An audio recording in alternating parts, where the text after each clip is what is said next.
Alors, vous allez passer quelques heures dans la salle informatique du collège pour faire un projet audio-vidéo. Plus précisément, vous aurez accès à un film, à un extrait de film qui dure à peu près 2-3 minutes que vous devrez sonoriser.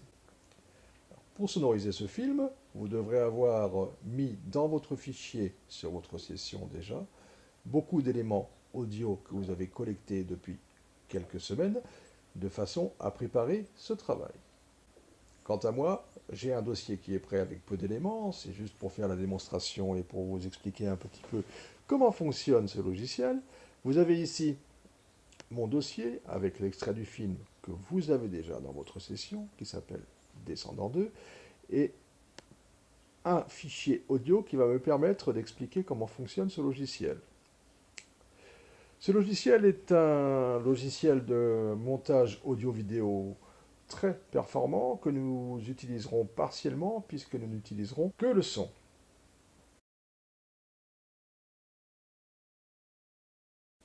Alors, la première chose que vous devrez faire, c'est enregistrer votre projet ici, création d'un nouveau projet. Vous donnerez le nom ici au projet, vous pouvez l'appeler musique, et ensuite indiquer vos prénoms et classes. Musique, le prénom des deux binômes et la classe.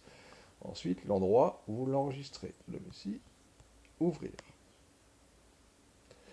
Une fois que j'ai fait cette opération, que j'ai enregistré mon nouveau projet, que je lui ai donné un nom et un endroit où l'enregistrer sur l'ordinateur, je clique sur Début.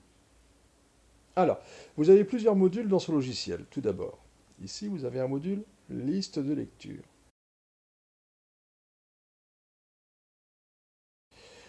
Alors, dans cette liste de lecture, vous allez placer tous les éléments que vous voudrez utiliser pour votre montage. Tout d'abord, vous allez chercher dans votre session l'extrait du film Descendant 2. Je clique dessus, clic gauche, je reste appuyé et je glisse mon film dans la liste de lecture. Vous voyez ici d'ailleurs, vous le voyez qui défile, hein. Vous cliquez sur la barre d'espace pour l'arrêter. Alors s'il n'y a pas de son, c'est normal puisque c'est vous qui allez mettre le son sur cet extrait. Lorsque votre extrait est dans la liste de lecture, ici dans ce module liste de lecture, il va falloir l'ajouter dans ce qu'on appelle la timeline que vous voyez ici. Cette timeline que vous pouvez d'ailleurs agrandir ou rapetisser à souhait, hein, en restant appuyé de façon à avoir plus d'espace, hein. Donc vous prenez votre film, vous restez cliqué dessus, clic gauche à nouveau, on reste appuyé dessus et on glisse le film dans la timeline. Automatiquement, une piste vidéo a été créée. C'est la piste vidéo sur laquelle se trouvera votre extrait. Si je clique dessus et sur la barre d'espace, vous voyez, l'extrait déroule. Si vous voulez retourner au début, vous avez ici la petite ligne verticale qui se déplace, qui correspond à l'endroit où se trouve votre vidéo, hein, dans l'extrait. Donc si vous appuyez sur la barre d'espace, vous cliquez dessus comme vous voulez, vous restez appuyé avec la souris, vous revenez en arrière. Vous pouvez faire cela comme vous le désirez. Je vais maintenant ajouter un fichier son. Donc, par exemple, j'ai un extrait ici que j'utilise dans une séquence en cinquième. Je clique, je reste appuyé et je glisse mon fichier son dans la liste de lecture. Le voici. Je ne peux pas glisser mon fichier son directement dans la timeline, sinon elle écrasera mon fichier vidéo. Donc, ce que je vais faire, je vais cliquer ici sur les trois petites barres, Track Opération, et je vais cliquer sur Ajouter une piste audio. Voilà, cette piste audio qui se trouve ici. Et je glisse maintenant mon extrait audio dans la piste audio. Vous voyez, la piste audio est légèrement plus étroite que la piste vidéo, c'est normal.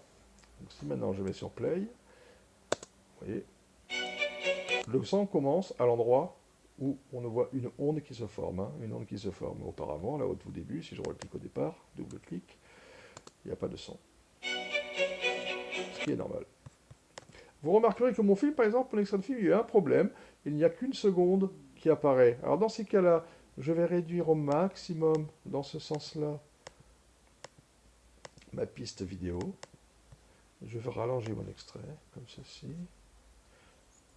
Encore beaucoup plus, voilà. Et je rallonge mon extrait pour retrouver la grandeur initiale. La voici normalement.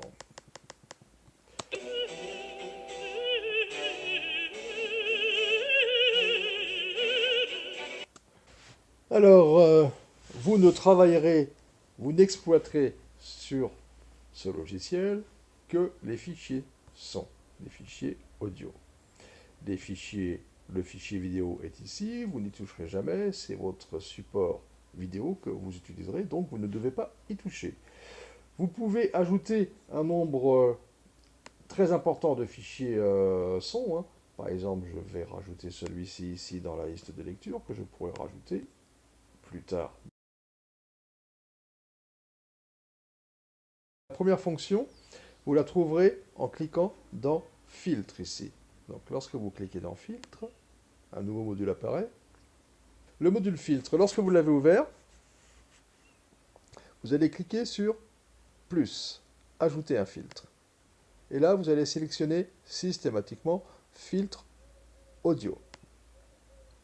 On verra quelles sont celles qui sont les plus importantes à utiliser. La première que vous utiliserez, c'est gain et volume. Vous allez cliquer sur la petite croix qui est à côté pour la mettre dans vos favoris. Ce qui fait que lorsque vous retournerez dans ce filtre, vous cliquerez sur favoris et apparaîtra le volume. Si vous voulez régler le volume, vous cliquez sur gain volume. Par exemple, je vais remettre la vidéo au départ, au début, et je vais baisser le niveau sonore. Voilà, ici. On n'entend presque pas rien, c'est normal, c'est en dessous 0, vous voyez, c'est indiqué ici. Hein. Donc, gain, volume, c'est le niveau sonore de votre piste.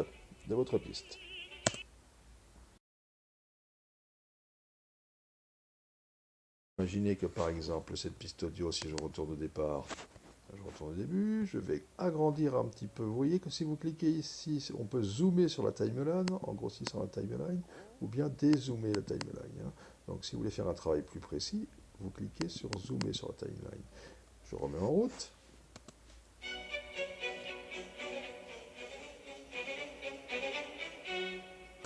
Et j'imagine que je vais arrêter ma musique là, juste avant, ici, vous voyez, juste avant, donc je recule un tout petit peu. Ah. Voilà, ici. Je veux que ma piste, cette piste audio, s'arrête ici. Alors, je vais cliquer sur cet élément, sur cet outil qui est indiqué, qui indique découper au curseur de lecture. Donc si je clique sur ce logo, ma piste va être coupée en deux, à ce niveau-là. Vous voyez, il n'y a plus de sélectionner que le côté droit de la piste audio, ce qui signifie que si je clique sur supprimer, donc la flèche en haut de votre clavier à droite, je supprimerai cet élément. Je remets au départ. Voilà.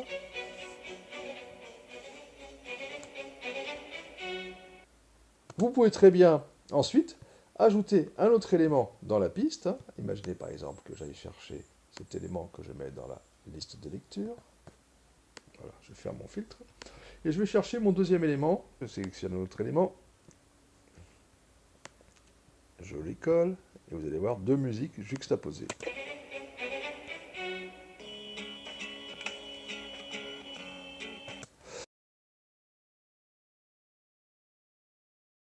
Alors vous pouvez donc juxtaposer les éléments, mais vous pouvez aussi les superposer. Imaginez qu'au début du morceau, je veuille ajouter un effet sonore.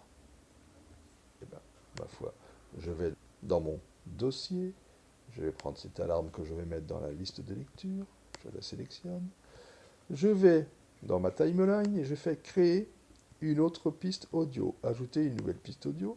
Donc cette fois-ci, ce ne sont pas deux éléments audio qui vont être juxtaposés, mais deux éléments audio qui vont être superposés. Allez, j'élimine ce passage-là. Cet élément dans ma piste audio A1, je le sélectionne, il est entouré en rouge, j'appuie sur supprimer. Et dans la deuxième piste audio A2, que je sélectionne en double-cliquant dessus, attention, voilà, j'ajoute mon alarme. Alors, ça va être un petit peu fort. Faites attention à vos oreilles. Je la mets au départ. Donc comme je sais déjà dès le départ que ça va être un petit peu fort, je sélectionne l'élément. Je retourne sur Filtre. Je vais dans mes favoris.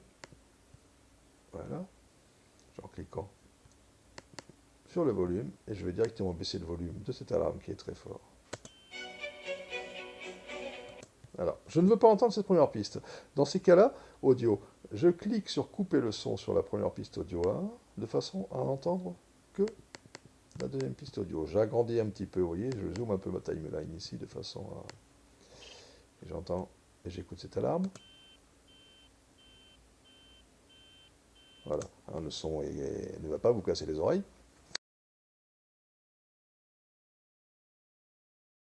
Alors, il y a un autre élément qui est très intéressant dans ce filtre, un élément que vous utiliserez souvent. Je clique sur plus, je vais sur audio, et là je vais sélectionner un élément. Vous pourrez vous amuser si vous avez le temps hein, de toutes ces propositions d'outils. Deux autres éléments qui sont très importants et que vous utiliserez probablement, c'est les fondus audio entrants ou le fondu audio sortant. Je vais par exemple sélectionner fondu audio sortant et le mettre dans mes favoris. C'est fait. Fondu audio entrant aussi dans les favoris. Je peux cliquer sur favoris maintenant et je le retrouve ici.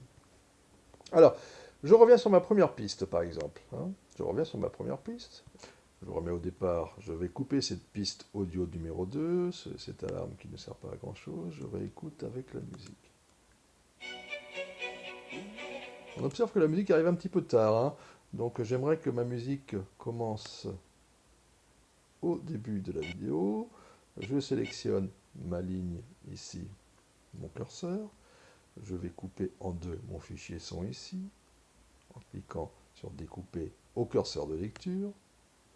Alors attention, je veux supprimer le début où on n'entend pas, où il n'y a pas encore de son. Je sélectionne cette partie du fichier qui est entourée en rouge, elle est sélectionnée, et je clique sur supprime.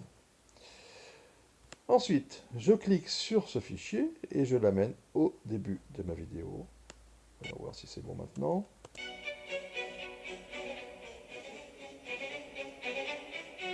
C'est bon, c'est parfait. Alors, je vais donc maintenant vous montrer comment faire un fondu entrant. Hein, un fondu entrant. Je vais dans mon filtre qui est ici. Je clique sur plus. Je suis déjà dans mes favoris. Et je vais cliquer sur fondu audio entrant. Donc, le fondu audio entrant sera apporté à cet élément ici qui est sélectionné. D'ailleurs, on voit ici que c'est déjà en place. Si vous cliquez sur la durée ici, sur plus, vous observez que le fondu est plus important. L'intensité sonore est très progressive. Si je clique sur moins, on entendra plus rapidement ces fondus enchaînés entrants. De la même façon, vous pouvez créer un fondu enchaîné sortant.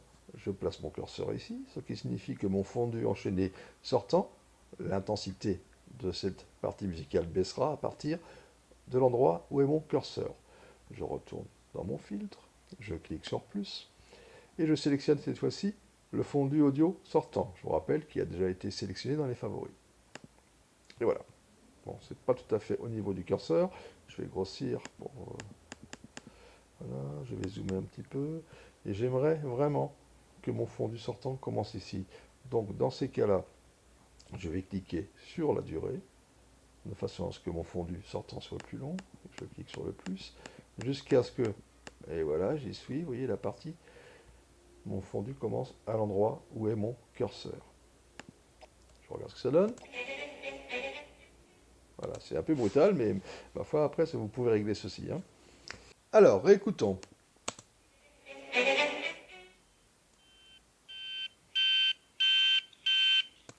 Alors, nous savons maintenant comment couper une piste en deux, comment faire des fondus enchaînés, montants, descendants. Je vous rappelle qu'il y a plusieurs éléments, plusieurs modules dans ce logiciel que vous devez connaître. La liste de lecture, où se trouvent tous les éléments de votre clip. les filtres que vous allez utiliser pour faire votre travail audio, le timeline où se trouve votre montage. Alors maintenant, revoyons, je retourne un petit peu en arrière sur mon clip. Vous n'oublierez pas très régulièrement d'enregistrer votre travail que vous avez déjà préenregistré au départ. Donc régulièrement, vous cliquez sur enregistrer afin de ne pas perdre de données. Et il est indiqué ici où votre travail est enregistré. Vous voyez, si je reclique dessus, ça vous rappelle l'endroit où se trouve votre travail. Je voudrais mettre un dialogue que j'ai créé au moment où je vois l'actrice, le personnage, ouvrir la bouche. Voilà, à cet endroit. Alors je vais devoir créer une nouvelle piste audio. Je clique sur afficher un menu d'action, track opération, ajouter une piste audio, voilà, qui s'affiche ici.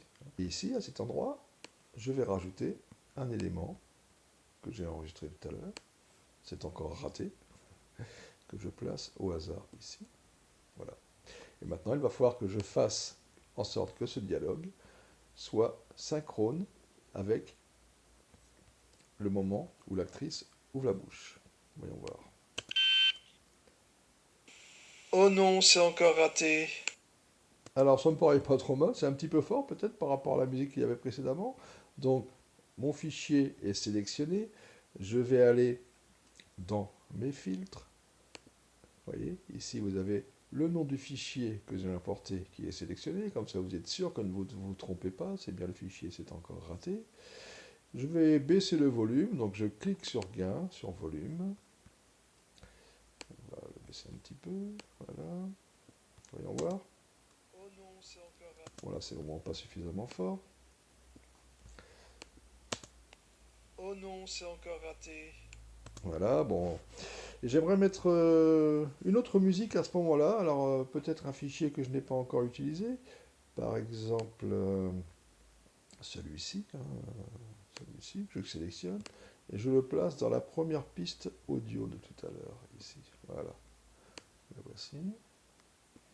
On va voir ce que ça donne. Alors, vous voyez, ici, le mixage n'est pas bon, hein. On entend énormément ce fichier son. Donc, je vais baisser le niveau sonore. Je le sélectionne. Je vais dans mes filtres à nouveau. Ah, mes filtres ont disparu. Dans ces cas-là, ce n'est pas compliqué. Je vais en haut dans le menu. Je clique sur filtre. Voilà.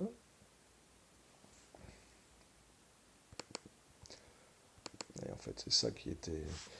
Vous voyez, alors, lorsque j'ai double-cliqué sur un module, là j'avais double-cliqué sur le module liste de lecture, ce qui fait qu'il apparaît en grand, je peux le déplacer où je veux, comme ceci, du coup, et l'autre avait disparu. Pour remettre ce module ou n'importe lequel autre tel qu'il était auparavant, vous redouble-cliquez dessus, vous voyez. Et donc du coup, voilà, bon, à nouveau mon module filtre qui apparaît. Donc je veux baisser le son de ce passage. Je clique dessus, je vais chercher le gain, le volume, et je le baisse. Voyons voir.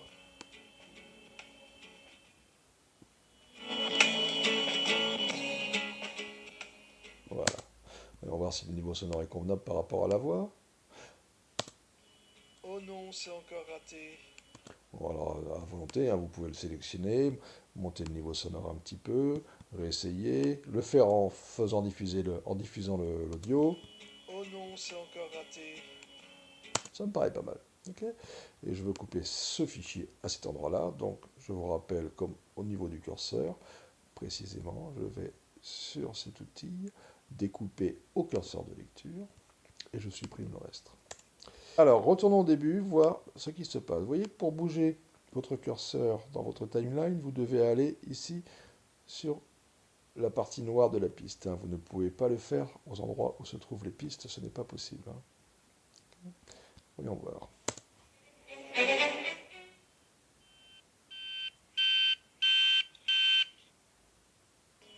Oh non, c'est encore raté. Alors, j'aimerais par exemple que mon instrumental ici, là, commence plus tôt, donc je vais le glisser par là. Vous voyez, il ne dure pas très longtemps, le fichier a été coupé automatiquement en l'important dans la liste de lecture.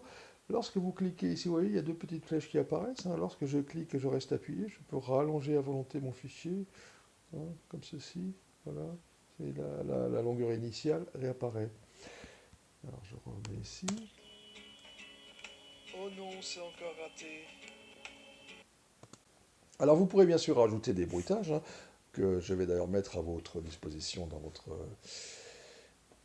votre session, que vous pourrez utiliser à loisir. Alors vous avez des éléments qui sont intéressants au niveau du confort du travail, hein. Ici par exemple c'est en 3, là, vous avez, si vous cliquez sur lecteur, vous avez votre image qui apparaît en beaucoup plus grand, ce qui permet de voir ce que donne votre montage, hein, sans être dérangé par tout ce qu'il y a autour.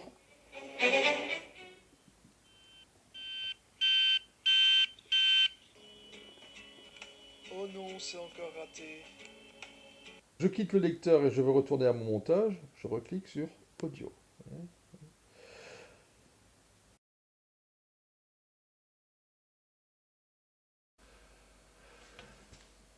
Alors une fois que votre travail est terminé, il faudra l'exporter. Je vous indiquerai plus tard en salle d'informatique à quel endroit exporter votre fichier, de façon à ce que je puisse le corriger. Pour exporter votre travail, vous cliquez tout en haut sur Exporter. Alors, ça paraît très compliqué.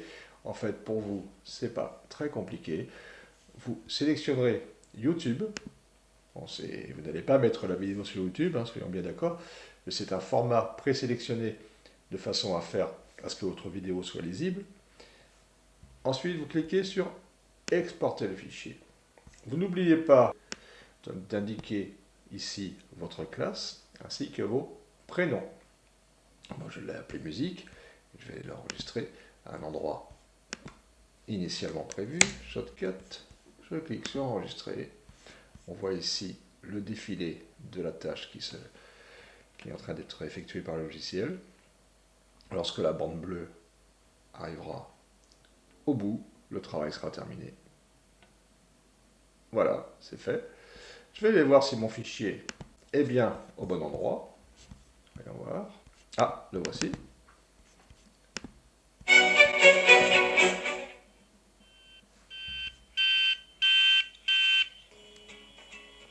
Oh non, c'est encore raté.